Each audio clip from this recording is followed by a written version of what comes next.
Friends, তোমাদের সবাইকে Surajit Manna creations চ্যানেলের পক্ষ থেকে সুস্বাগতম। আশা করি তোমরা সকলে ভালো আছো। আমি তোমাদের জন্য এই ভিডিওটিতে তুলে ধরছি সেকেন্ড সাবমেটিভ ইভ্যালুয়েশন 2024-এর ক্লাস 7-এর ভূগোলের এক সেট প্রশ্নপত্রের উত্তর সহ আলোচনা। এই প্রশ্নপত্রটি তোমরা রায় অ্যান্ড মার্টিনের প্রশ্ন বিচিত্রার মডেল সেট নাম্বার 2-এর বেলদা প্রভাতী বালিকা বিদ্যাপীঠ এই স্কুলে যে প্রশ্নপত্রের সেটটি রয়েছে সেই সেটের সম্পূর্ণ সমাধান। তার আগে তোমাদের কাছে অনুরোধ, তোমরা ভিডিওটি পুরোটা দেখো এবং ভিডিওটিতে লাইক দাও, কমেন্ট করো কেমন লাগলো এবং ভিডিওটি শেয়ার করো। আলোচনা শুরু করছি। একের দাগে সঠিক উত্তরটি নির্বাচন করে লেখো। 1.1 দাগে শিলাস্তরে ভাঁজ পড়ে যে পর্বত গঠিত হয় তার নাম স্তূপ পর্বত, ভঙ্গির পর্বত, সঞ্চয়িত পর্বত। সঠিক উত্তরটি হল অপশন বিতে ভঙ্গির পর্বত। 1.2 দাগে জলপ্রপাত নদীর ক্ষয় কার্য, বহন কার্য, সঞ্চয় কার্যের ফলে গঠিত হয়। উত্তর অপশন এতে ক্ষয় কার্যের ফলে গঠিত হয়। 1.3 দাগে গ্রানাইট একটি পারলিক আগ্নেয় রূপান্তরিত শিলা। সঠিক উত্তরটি হল অপশন বিতে আগ্নেয় শিলা। 1.4 দাগে সুদানের নীল নদীর উপর সেনার উচ্চ আসোয়ান নাগ হামাদি বাঁধ বিখ্যাত। সঠিক উত্তরটি হল অপশন বিতে উচ্চ আসোয়ান বাঁধ। 1.5 দাগে ভিক্টোরিয়া জলপ্রপাত রয়েছে নাইজার নদী, জাম্বিজি নদী, কঙ্গো নদীতে। সঠিক উত্তরটি হল অপশন বিতে জাম্বিজি নদীতে। 2 দাগে এক কথায় উত্তর দাও। 2.1 দাগে পৃথিবীর ছাদ কাকে বলে? উত্তর পানির মালভূমিকে। 2.2 দাগে যে নদীতে সারা বছর জল থাকে তাকে কি বলে? উত্তর নিত্যবহ নদী। 2.3 দাগে তাজমহল কোন শিলা দিয়ে তৈরি? তাজমহল রূপান্তরিত শিলা তথা মার্বেল শিলা দিয়ে তৈরি হয়েছে। 2.4 দাগে আফ্রিকার শুকনো নদীর খাদগুলোর নাম কি? উত্তর ওয়াদি। 2.5 দাগে অ্যাটলাস পর্বতমালার সর্বোচ্চ শৃঙ্গের নাম কি? উত্তর মাউন্ট তৌবকল। 3 দাগে টিকা লেখো যে কোনো দুটি। 3.1 দাগে দোয়াব। উত্তর দোয়াব একটি পার্সি শব্দ, এর অর্থ দো অর্থে দুই আর আপ অর্থে জল, অর্থাৎ পাশাপাশি দুটি নদী উপত্যকার মধ্যবর্তী ভূমিকে দোয়াব বলে। উদাহরণ গঙ্গা যমুনা মধ্যবর্তী অংশকে গঙ্গা যমুনার দোয়াব বলে। এখানে আগ্রা, এলাহাবাদ প্রভৃতি শহর অবস্থিত। 3.2 দাগে লোয়ের সমভূমি। উত্তর মরুভূমির সূক্ষ্ম হলুদ বর্ণের চূর্ণময় বালুকণা কখনো কখনো বায়ুর মাধ্যমে বহু দূরে উড়িয়ে গিয়ে সঞ্চিত হয়ে যে সমভূমি সৃষ্টি করে তাকে লোয়ের সমভূমি বলে। উদাহরণ মঙ্গোলিয়ার গভীর মরুভূমি থেকে লোয়েস বায়ুবাহিত হয়ে চীনের হোয়াংগো নদীর অববাহিকায় লোয়েস সমভূমি গঠন করেছে। 3.3 দাগে টেবিল ল্যান্ড। উত্তর মরুপ্রায় শুষ্ক অঞ্চলে মালভূমি গিরিখাত বা ক্যানিয়ন দ্বারা বিচ্ছিন্ন বা ক্ষয়প্রাপ্ত হলে এর উপরিভাগ টেবিলের মতো সমতল আকার নেয় এবং পার্শ্বদিক টেবিলের পায়ের মতো খাড়াভাবে নিচে নেমে যায়। একে অনেকটা টেবিলের মতো দেখতে লাগে বলে একে টেবিল ল্যান্ড বা অধিত্যকা বলে। উদাহরণ আমেরিকা যুক্তরাষ্ট্রের গ্র্যান্ড ক্যানিয়ন অঞ্চলের টেবিল ল্যান্ডগুলি মেসা ও বিহুর নামে পরিচিত। 4 দাগে সংক্ষিপ্ত উত্তর দাও যে কোনো দুটি। 4.1 দাগে মিশরকে নীল নদের দান বলা হয় কেন? উত্তর মিশর নীল নদের পূর্ব প্রান্তে অবস্থিত মরুপ্রবণ অঞ্চল হওয়া সত্ত্বেও মিশরের জনঘনত্ব খুব বেশি এবং মিশরের মোট জনসংখ্যা 95% মানুষই নীল নদের বদ্বীপ ও উপত্যকা অঞ্চলে বসবাস করে। এজন্য প্রখ্যাত গ্রিক পণ্ডিত হেরোডোটাস মিশরকে নীল নদীর দান রূপে অভিহিত করেছেন। মিশরকে নীল নদীর দান বলার কারণগুলি হল: 1 নম্বর পয়েন্ট, সাহারা মরুভূমির কবল থেকে মিশরকে রক্ষায় নীল নদের অবদান। সমস্ত মিশর ক্রান্তীয় মরু অঞ্চলের অন্তর্গত, তাই এর উষ্ণতা যেমন বেশি তেমনি বৃষ্টিপাত খুবই কম। সেই জন্য এই অঞ্চলে পৃথিবীর সবচেয়ে বড় মরুভূমির অবস্থান। নীল নদ না থাকলে উষ্ণ মরুভূমি মানুষ বসবাসের অনুপযুক্ত হতো, কিন্তু নীল নদের উপস্থিতিতে তা সম্ভব হয়েছে।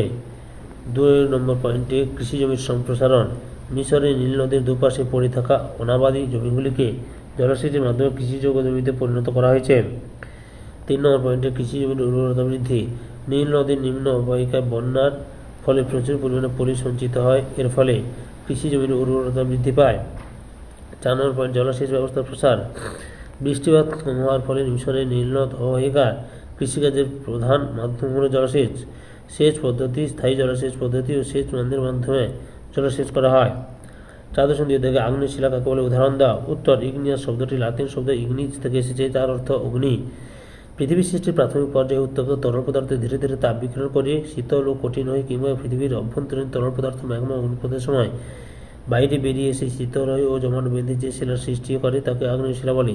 পৃথিবীতে এই শিলা প্রথম সৃষ্টি হয়েছে বলে প্রাথমিক শিলা বলে। উদাহরণ ব্যাসল্ট, গ্রানাইট ইত্যাদি। 4.3 দাগে আফ্রিকাকে অন্ধকারাচ্ছন্ন মহাদেশ বলা হয় কেন? উত্তর আফ্রিকা মহাদেশকে অন্ধকারাচ্ছন্ন মহাদেশ বলার কারণগুলি হল: 1 নম্বর আফ্রিকার মধ্যভাগ জুড়ে রয়েছে দুর্ভিদ্ধ অরণ্য অঞ্চল, যা বিভিন্ন ধরনের হিংস্র বন্যজন্তু, অভিশপ্ত সাপ ও কীটপতঙ্গের বাসস্থান। 2 নম্বরে মহাদেশটির স্বল্প কয়েকটি অঞ্চল ব্যতীত অধিকাংশ জায়গায় জলবায়ু অত্যন্ত আর্দ্র, স্যাঁতসেঁতে, অস্বাস্থ্যকর অথবা রুক্ষ ও শুষ্ক। 3 নম্বরে আফ্রিকার বিভিন্ন অংশে রেলপথ, সড়কপথ, জলপথ ব্যবস্থা অত্যন্ত অনুন্নত বলে এখানকার অধিকাংশ স্থানই দুর্গম।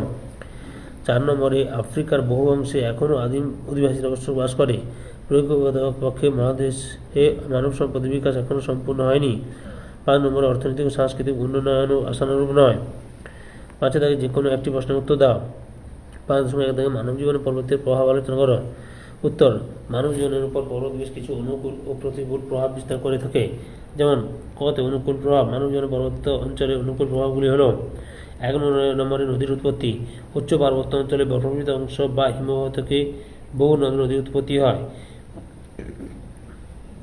এইসব নদী নিত্যাবহ হয়। এই সকল নদীর জল পানীয় হিসেবে এবং মিষ্টি জলের জন্য সেচের কাজেও ব্যবহৃত হয়। 2 নম্বরে জলবিদ্যুৎ উৎপাদন।